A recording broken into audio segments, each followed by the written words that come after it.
Welcome to a new special episode of AI Unraveled.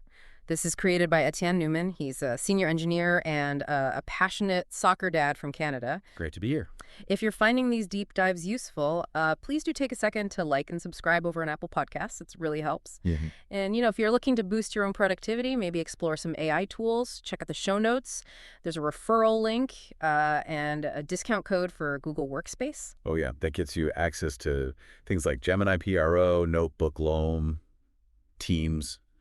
That's some powerful stuff. Exactly. And also, if you're studying for certifications, Etienne's Jamgay Tech app, it's AI-powered, can help you tackle like over 50 PBQs and those tricky simulation-based exams. Definitely worth a look. Okay, so today we're really jumping into AI-powered drone delivery.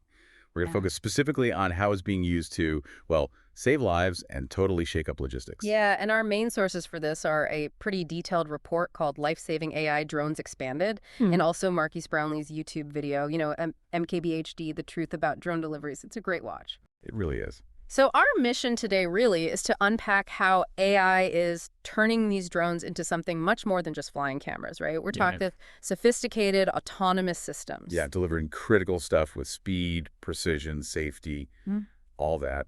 And importantly, what does this actually mean for you listening?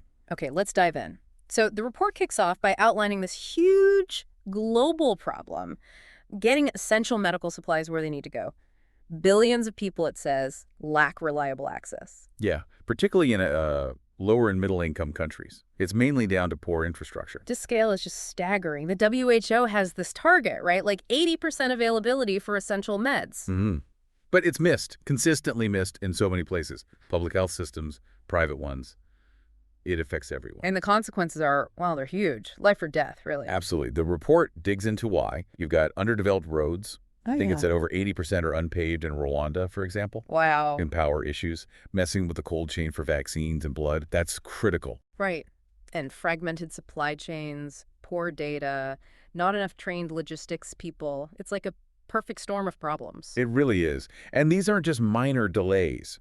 It's about getting blood to someone hemorrhaging after childbirth, or antibiotics for a severe infection, vaccines to stop outbreaks. Delays cost lives. It's a massive human cost. So this is where the AI-powered drones step in. Sounds futuristic, but the report frames it as a major technological leap. Yeah, because they can just fly over all those ground problems, right? Bad roads, traffic.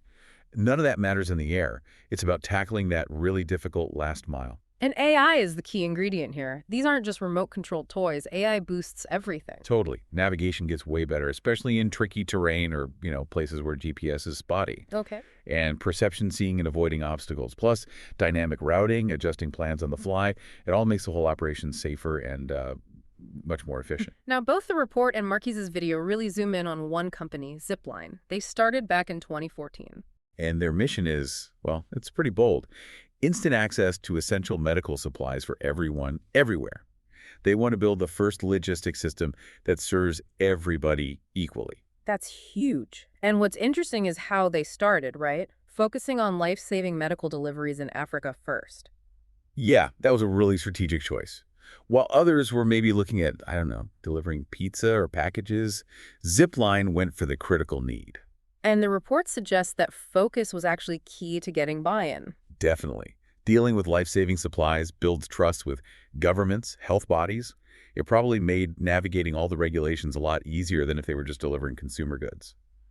Makes sense. So the founders, Keller, Renato Clifton, Keenan Weirebeck, Will Hetzler, they had this strong robotics background, but also this real drive to, make a difference. Right, tackling those healthcare infrastructure gaps. Yeah. And their first big project was Rwanda, starting in 2016. Becoming the national blood delivery service, basically. Yeah, addressing those challenges we mentioned, mountains, unpaved roads, and a huge focus was maternal mortality from postpartum hemorrhage, getting blood there fast. And then they expanded, vaccines, other meds, aiming to cover all 500 health facilities. That was the goal. Then Ghana followed in 2019, partnering with the Ministry of Health.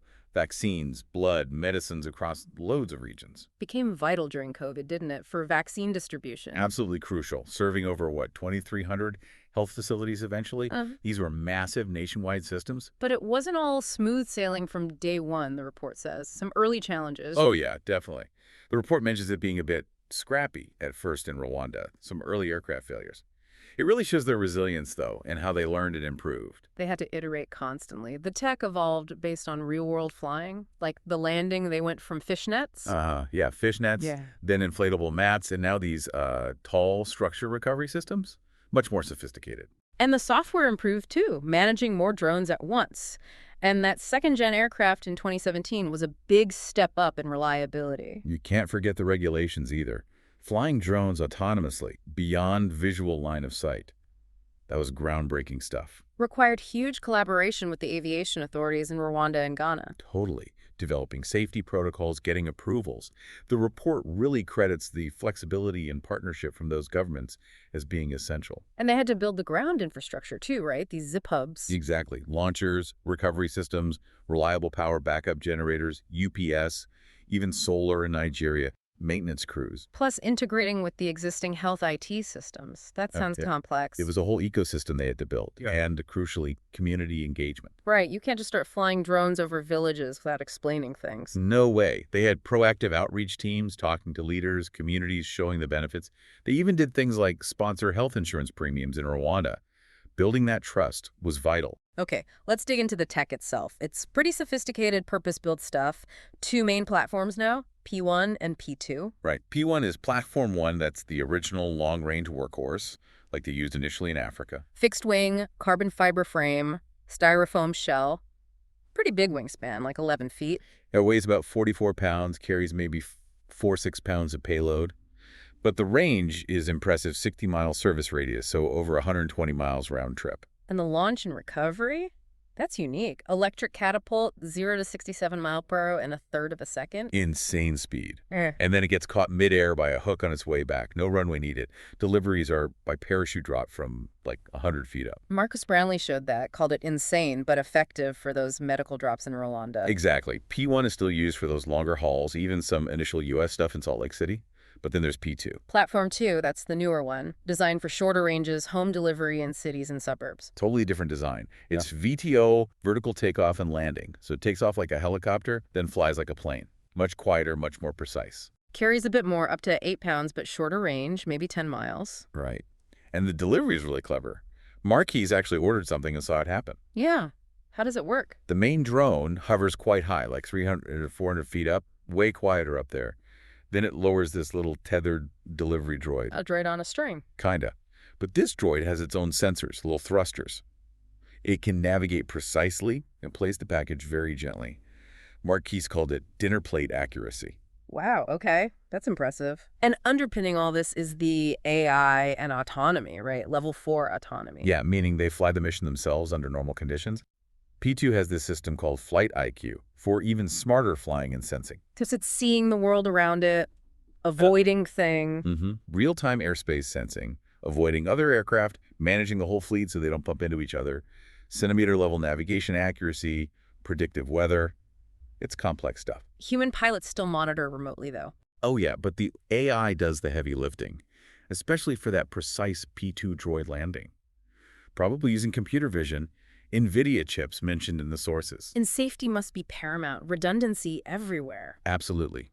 Multiple motors, backup systems for controls, flight computers, power, emergency parachutes. The P1 drone is even designed to break apart relatively safely if the worst happens. Hundreds of pre-flight checks, too. And that acoustic detection system, listening for other planes. Yeah, the Detect and Avoid, or DAA, uses microphones and AI to track aircraft that aren't broadcasting their position. Super important for flying beyond visual line of sight safely. And their safety record is pretty amazing. 100 million miles, zero harm to people on the ground. That's what they claim. And it's a huge selling point. Noise is another big factor, especially for P2 near homes. Right, you don't want constant buzzing. Exactly. They've invested heavily in acoustic engineering. P2 has these special propellers they say are practically silent. Plus, hovering high up during delivery helps a lot. And it's more than just the drones, it's the whole logistics system. The physical hubs, the software managing inventory, orders, flight planning, tracking, and that validated cold chain capability is crucial for meds. Mark Brownlee's perspective really brings it home. He was skeptical at first, right? Yeah, he pictured the loud, clunky drones, maybe dropping packages from Amazon or Wing. He was genuinely surprised by Zipline's tech and scale. calling them the largest autonomous drone delivery fleet in the world. Seeing that P2 delivery demo, ordering the power bank and getting it placed perfectly, that seemed to really impress him. And he saw P1 too, the slingshot launch, parachute drop caught by a string. Huh. Insane, but undeniably successful in Rwanda. Yeah, he mentioned those real engineering and Mark Rober videos too, which are great explainers. He got into the P2 drone details, articulating props for VTOL, the styrofoam body, carbon fiber wing, about 55 pounds. And the little delivery zip droid, carbon fiber, doors become the floor, thrusters for control, sensors, tiny but capable. And he stressed how quiet that P2 delivery was. Drone stays high, droid comes down precisely, avoids obstacles like dogs he mentioned. Gentle placement. He asked the key questions everyone has, like how loud is it? And Zipline explained their acoustic work propeller design, algorithms, high altitude. Result? Shockingly quiet compared to consumer drones. What about delivery time? Faster than my pizza guy. Well, the restaurant still has to cook, but the drone part could be super fast. Maybe 3-5 minutes after pickup for typical app delivery distances, given P2 speed. They're prototyping faster drop-off pickup points too. And weather, rain, wind. They're built tough, designed to fly in almost anything short of a hurricane, waterproof like a car. He saw a successful delivery in windy night conditions. They aim to be as reliable as the delivery truck, basically. And safety again. He called the system ridiculously bulletproof. Yeah, redundancies, flying even if props fail, constant checks, obstacle avoidance, drones communicating with each other, parachute backup. That 100 million mile safety record is hard to argue with. Okay, let's talk impact. What has this actually achieved on the ground? Rwanda, for instance. Huge impact. Handling 75% of blood deliveries outside Kigali. Delivery times cut by 61%. A lot of these are emergencies. And that amazing stat on maternal health, 51% reduction in deaths from hemorrhage in Zipline-served hospitals. That's what one study found, yeah. Yeah. Directly linked to faster blood access. Plus, 67% less blood wastage due to expiry. And they cover almost the whole country now from 2 hubs, cost-wise. Comparable to road transport, especially for emergencies, according to studies there. And Ghana, big impact on vaccines. Definitely. Millions of doses delivered, vital for COVID. Vaccine stockouts shortened by 60%, missed vaccinations down 42%. Routine immunization coverage actually increased in some areas. Wow. And other medical supplies, too. Yeah, 21% fewer days overall when facilities were without critical supplies.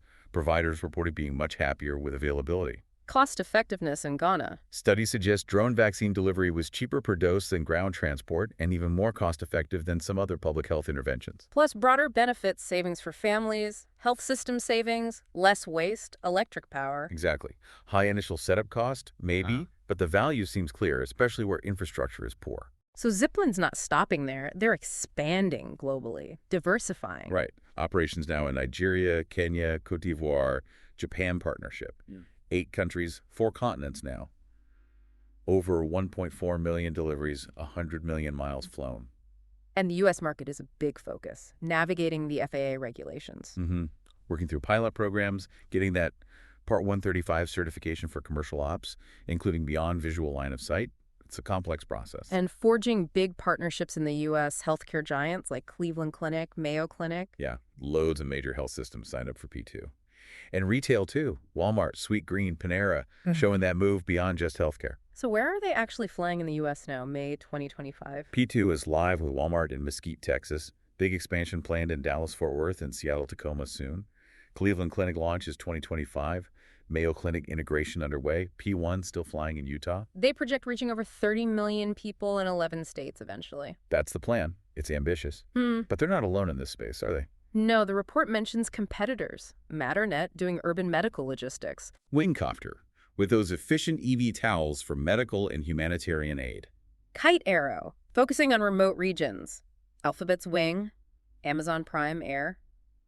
Though they seem more focused on consumer goods, maybe struggling a bit more with scaling. Yeah, different focuses. And then there are niche applications emerging, like organ transport. That sounds incredibly critical, reducing the time organs spend outside the body. Exactly. Companies like Unitor Bioelectronics already delivered lungs by drone. Others are exploring longer-range systems. Huge potential there. And search and rescue disaster response. Drones are perfect for that. Yeah, quick recon, getting aid to tough spots, thermal cameras, AI for spotting people, DJI, Autel drones often used there.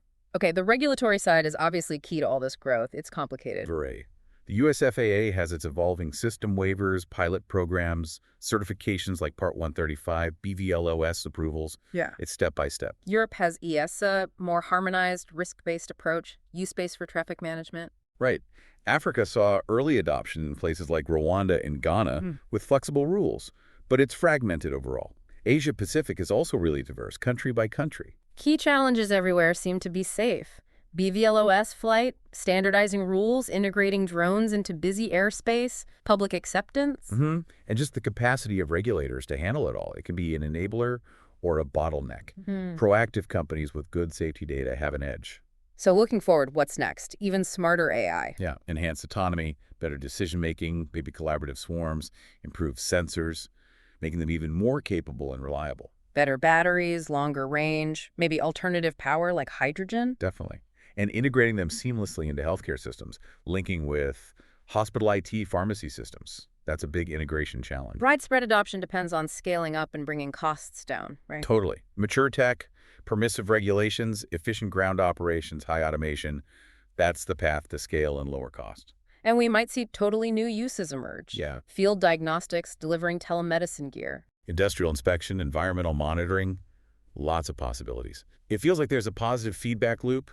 Success breeds confidence, investment, better regulations, more innovation. But we have to touch on the ethical side, the societal impact. Absolutely critical. Privacy is a big one, surveillance worries, data misuse, needs strong governance, transparency. Data security too, risk of hacking, disruption.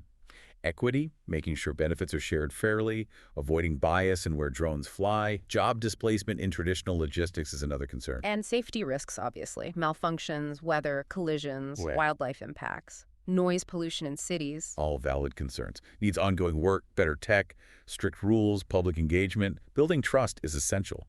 It's about balancing those amazing benefits against the potential risks. So wrapping up this deep dive, AI-powered drones are clearly moving beyond hype. They're saving lives, transforming logistics. Zipline's journey really showcases that potential. Yeah, from those early days in Africa to global expansion, driven by smart tech and AI. But progress depends on that mix of technology, regulation, and addressing the ethical questions. Definitely. So a final thought for you listening. As these drones become more common, what other, maybe unexpected ways could they change our communities and how we access services? And what role do we all play in setting the boundaries for this tech as it keeps evolving so fast? Great questions. Thanks so much for joining us for this deep dive. Yeah, thanks for listening. Check the show notes for links if you want to explore more.